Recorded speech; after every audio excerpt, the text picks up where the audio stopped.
Welcome to today's Global Connections program. I'm Bill Miller. Today we're going to be taking a look at the collection of data and the use of statistics and how important they are, regardless of whether we're working on an anti-poverty program or we want to show how many miles to the gallon we're getting with our automobiles. Whatever it may be, you have to have, or hopefully we have, accurate data and statistics. My guest is an expert in this area. My guest today is Mr. Stefan Schweinfest. Mr. Schweinfest is the director of the Statistics Division in the United Nations Department of Economic and Social Affairs. Mr. Schweinfest, welcome to today's Global Connections program. Well, thank you very much, Bill, for having me on your show today. I appreciate you being with me today, and we're going to get into statistics in just a moment, but let's talk a little bit about the Department for Economic and Social Affairs, commonly called DESA. Just very briefly, what is it's a major department in the UN, but what does it do? What's its main mission? No, first of all, again, thank you for having me, and please say Stefan to me, because most people As struggle with my last name, and if I may say Bill, I very much enjoy being here, and it's for me a special moment because yesterday I just completed 29 years of service at the United Nations, and so and some people may think, oh my God, 29 years of in the statistics division, that must be a very scary experience. But I can tell you, I have liked every minute of it, and I'm very proud to be part of this family. The statistics division, as you rightly said, is in the Department of Economic and Social Affairs. So, I mean, because we primarily produce economic and social data, and the department as a secretariat unit takes care of economic and social affairs and policy around the world and helps member states to develop better policies in order to further sustainable development. And I mean, the department was very much in the process of helping the member states to formulate the Sustainable Development Agenda over the critical periods from 2013 to 2015. The department provides data through our division, analysis, economic and social analysis, sustainable development analysis, population analysis. So there's a lot of capacity support to countries to not only advise them what are the best policies to improve your situation, but also to help countries to actually implement them around the world. Now, somewhere, it was on your website or someplace, I saw a slogan, a motto, better data, better lives. Is that a slogan you use, or is that just, did I see it someplace else? No. That is actually a slogan we very proudly use, and I think there was actually for the World Statistics Day, which we have every 5 years, it's our big celebration. We had a nice logo of a smiling statistician using the percentage sign, and so and most people don't associate our statistics with any reasons to smile, but I mean, actually we do have a lot of fun when we do our work. Better data, better lives was very important for us to send the message that we are not just compiling information and data for the sake of itself. It's not an art form.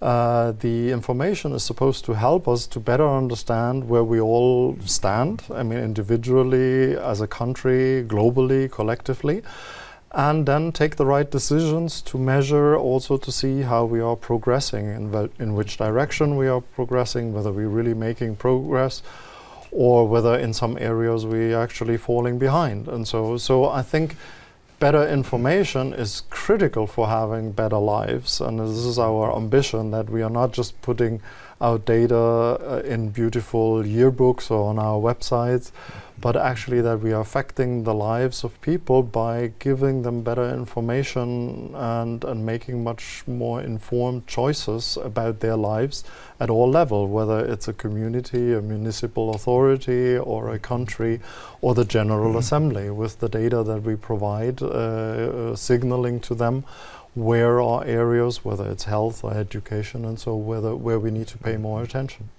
And you've hit it on the head. Everything we do, every program we have, we depend upon data collection. We utilize statistics, percentage to prove this, disprove that, whatever the case might be. And so many of us, especially we who took statistical courses many years ago, sometimes we glaze over a little bit when it comes to statistics, but they're really the lifeblood to a large degree of a well-functioning program, a society, because you have to have accurate, reliable data if you're going to be able to make decisions, good policy decisions, and it's critical to have that. Now I think there are four methods or four ways of data collection. Is that correct? How do you go about collecting data? Does it change from project to project, program to program, goal to goal, or how does that work?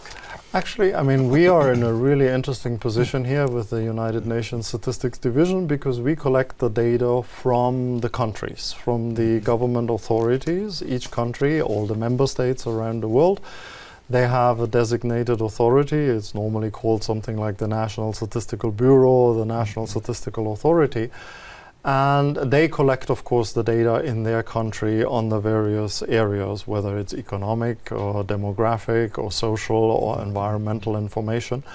And then we collect that information from them and put it together in a global database. And then it's actually really fascinating because you can then make two fundamentally important comparisons. One is between countries, so that you can see how is a particular country in Latin America doing as compared to another country in Asia who may be using similar policies or something like that. So I mean, we have this comparison between countries is very interesting for many users of data from our UN database, because we give them that service that they can look at continents and countries. And the second important comparison that is over time, because we collect the data again and again and again. I mean, in some areas, our statistical monthly bulletin actually goes back almost 100 years, because even the League of Nations already had a small statistical outfit, and they had a monthly statistical bulletin. And so I have in the office, sometimes when I want to feel really a little bit special and I need to put myself in a larger historical perspective, I can look at these early publications, and we have really now very long historical records where you can see how certain countries have evolved over time. Now, you mentioned you rely upon the countries, individual countries. There are 193 member states, countries of the United Nations General Assembly. Some of these countries are wealthy, some are not. Some have very, in-depth, well-trained researchers, statisticians.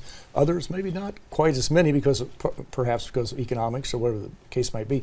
How do you work with these countries, the ones who need help, to develop that capacity to be able to provide reliable data? Yes, and I would definitely say that is the most fun and satisfying part of our job. We have, as a division, 4 fundamental functions. Number 1 is to collect the information and compile it, put it together in our publications, which used to be print publications. So the old times we had yearbooks and pocket books and so on. We can perhaps show you some examples in a minute. But nowadays, of course, all the data dissemination is over the web. I mean, you will find all our databases if you go to our website. So the first function is to collect that data.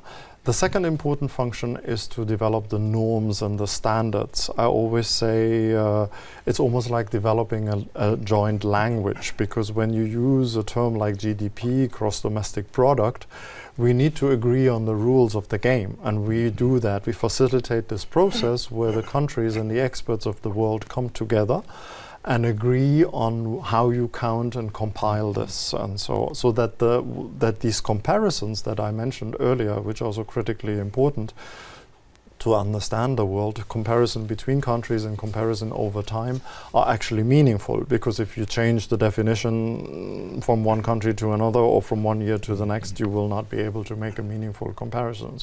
So developing these methodologies is very critically important, and that is done by the Statistical Commission, which is a very important intergovernmental body. The third function then is, once we have agreed on these methodologies, we very well recognize what you said, that there are many countries out there, many developing countries, that cannot just implement that need some form of support, that they need a workshop, a training, an expert advisor, and so on. And this is where we have a very extensive program of statistical capacity building. And this is also where I had the privilege and pleasure in my life to travel around many countries in the world. And believe me, I have been sitting in very advanced offices where they have wonderful technology and were showing me what they can all do. And perhaps we can talk about these new modern technologies a little bit later in the show.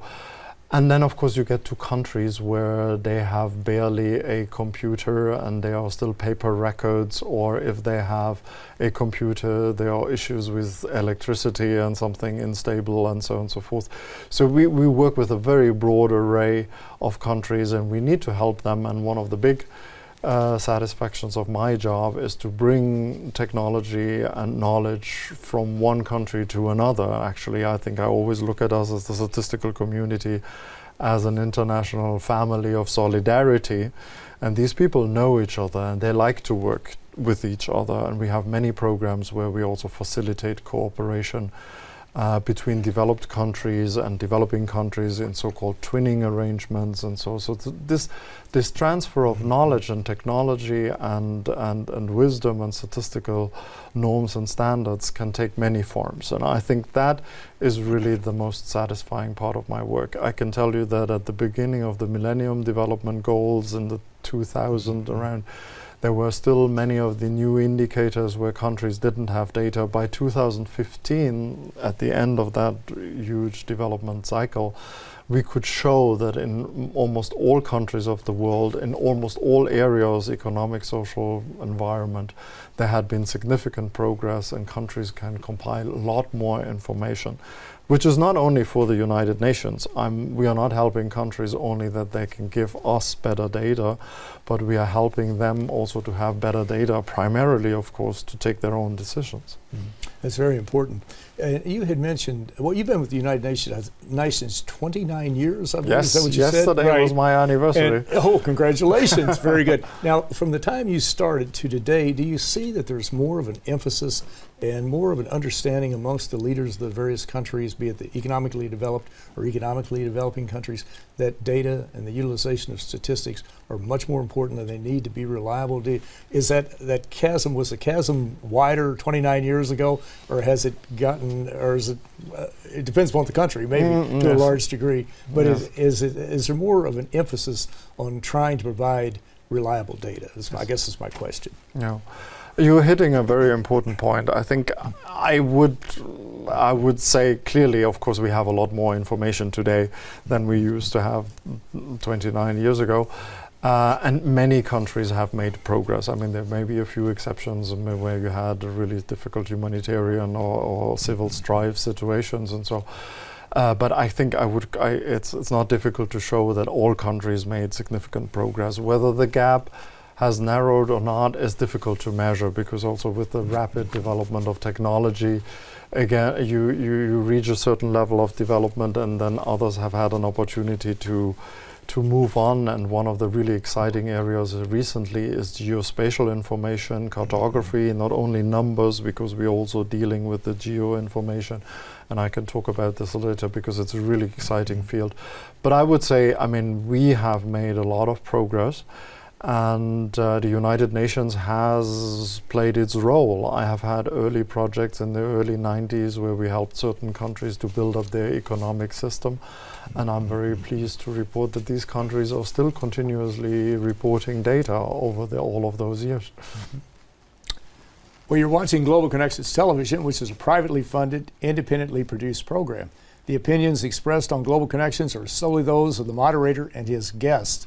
We would invite our viewers to go to our website at www.globalconnectionstelevision.com to view previous programs. Also, if you're affiliated with a PBS or community access television station, or perhaps you're involved with a university or a middle school or whatever it may be that has an intra-campus television hookup, or you just have a website, you like the shows and you want to help distribute them, please feel free to do so. Global Connections Television is provided as a public service at no cost to help us better understand international issues and how important they are in our lives. Today we're talking with Stefan Schweinfest, who is the director of the Statistics Division at DESA, the Department for Economic and Social Affairs at the UN.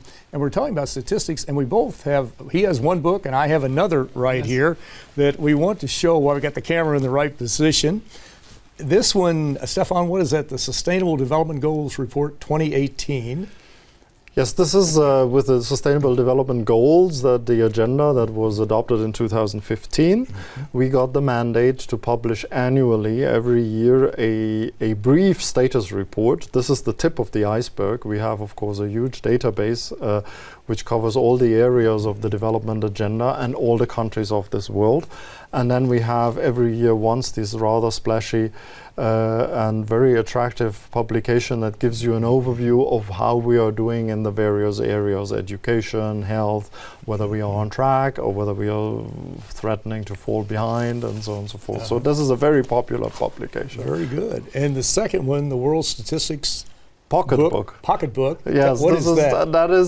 That has basically one page for every country and has the main indicators in there. It's relatively dry. It's just doesn't have any infographics or something like that. It's really the classical number book publication, but it's in a very handy format. And if you planning a vacation or you're involved with some major decision making in any countries of the world, you can open that page and get very quickly a glimpse of what's the situation of that country, how many people, what's their economic situation, what do they export and import, what are their environmental challenges, and so on and so forth. And our viewers can go to your website at www.unstats.un.org to get more information, and these are all downloadable.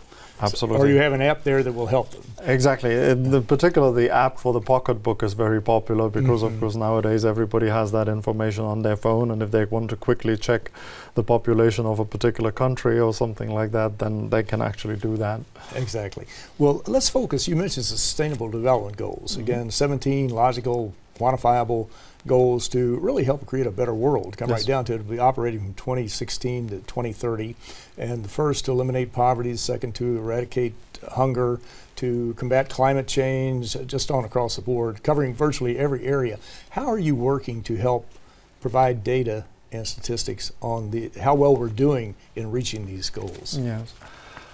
I think you were asking earlier whether there is an increased awareness of the importance of data and statistics, and I think these big policy agendas that focus our attention on some really important areas where we as a humanity make a joint commitment, and I really mean that very broadly. It's not only the governments, it's also the private sector and civil society and academia, everybody, to reach those goals. Once you have such an agenda, almost the next logical question is, well, where are we? Where is our starting line? And how can we measure progress and see whether we are actually getting to the end? Because, I mean, many of these goals are rather clearly quantified.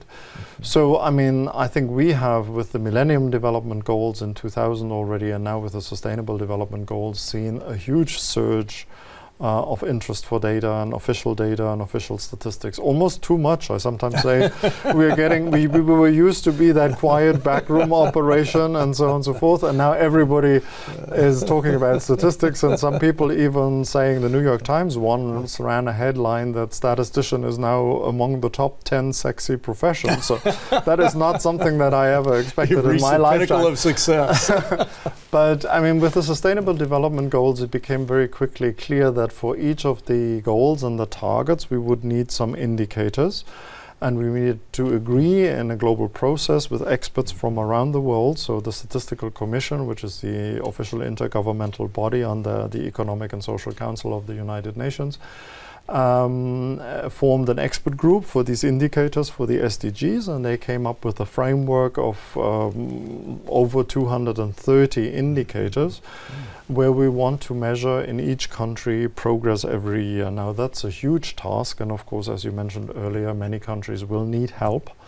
And this is the program that we are in now. We are really trying to build capacity around the world, and there are very many exciting projects going on. But these indicators are really critical because they are like the yardsticks between now, as you mentioned, 2016, the starting point, and the finish of the marathon in 2030. And like in every sports exercise, you need a watch, you need a measure. You want to know how far have I gone and how well am I doing so far. So, I mean, the data part of the agenda is really a critical element, and we are very proud to be part and be helpful in that very important process. Exactly, and these will be benchmarks along the way to see how we were doing. Now, in our last 4 or 5 minutes, you mentioned there were a lot of really very modern technologies out there. You mentioned geospatial, that type of thing. What can you bring us up to date in that very limited time frame? Apologies, but which ones would you like to focus on? Yeah, I think when we talk about statistics and official statistics, many people, of course, have tables and numbers in their mind, and this is really the classical official statistics, and it's numerical statistic and so. But of course, in order to know where we are going, there are what I would call information systems, which are much broader and so on. For instance, geospatial information systems and cartography and so is one important element like that, because nowadays you have satellite images and so on. You can see whether the forest area in a particular country has actually expanded or is diminishing. And you can see whether the coastal areas and so are developing and disappearing or so many issues, in particular cross-border issues also, you can measure with these modern technologies like satellite imagery. So, I mean, we are now working on a whole program on geospatial information in the United Nations, where countries, where experts from these areas come together.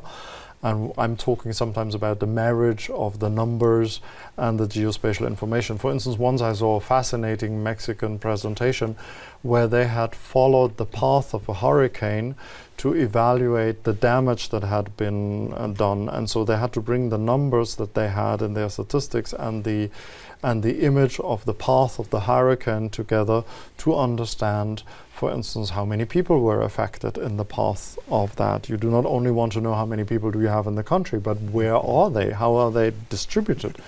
Are they vulnerable, for instance, in a coastal area or in the path of a hurricane? And it's not only numbers of people, it's also numbers of hospitals and schools. I mean, what is our social capital in a country? Has that been affected? And then the economic capital, which factories were in the path of this hurricane, to better understand which are perhaps the production areas where we will see some impact in the near future after a catastrophe like that. So bringing geospatial information and statistical and numerical information together creates very powerful tools of analysis and so. Mm-hmm. What do you see as your major challenges as you move forward in this area? This is obviously an area that's breaking forth with new technologies, new ideas, new innovations. What do you see as some of the major challenges and perhaps new innovations too? Oh, I think we will be seeing innovations every day, and I mean sometimes it's almost scary to keep up with everything. And this is why we have a lot of private-public partnerships. So this is also something that is relatively new. I think perhaps in the earlier years of my career, I have really more traditionally worked with governments and official traditional data providers. Nowadays, with all of these challenges, all of this information, we need to know whether we are doing well with this big agenda. You need help. You really need partners, and so you need the private sector that are measuring tons of data, big data as we call it, every day. You and I are measuring, collecting data every time we use our telephone. It is recorded somewhere, and somebody can draw conclusions on our consumption behavior and how we move around the planet and so on and so forth. So we need to use all of that information. So for us, the big challenge, I think, is there is a lot of information out there, but some of it is not good quality information. So I think the safeguarding and identification of what is really good quality information that helps us to understand whether we are making really true human progress, that to identify that and to bring the right partnerships together with the private sector, with academia, with civil society and so. And that's why we have one new thing that is relatively innovative and I'm very proud of, is the World Data Forum, where we brought, 1,500 people together in Cape Town 2 years ago at the beginning of 2017. And now we are having the second United Nations World Data Forum, and everybody is invited to Dubai in October, and we are expecting again well over 1,000 participants. So if you had told me at the beginning of my career that one day the United Nations would call a meeting on data and statistics and over 1,000 people would show up, I would have said that's a little bit optimistic, but that shows where data and information and statistical management stands in the life of people nowadays. Exactly, and statistics has certainly moved from the era of where eyes glaze over to where it's so important. It's so critical in our lives that everything that we touch almost and touches us, people use data, they use statistics, and especially in climate change. We won't have time to get into that, but we can see how the ice caps are melting, how they're shrinking and that type of thing. But this is a fascinating area and it's extremely important. And Stefan Schweinfest, I want to thank you so very much for a very interesting and a very informative program. Thank you very much for the opportunity to talk about it. My pleasure. Thank you. I'm Bill Miller. Thank you for joining us today on Global Connections Television.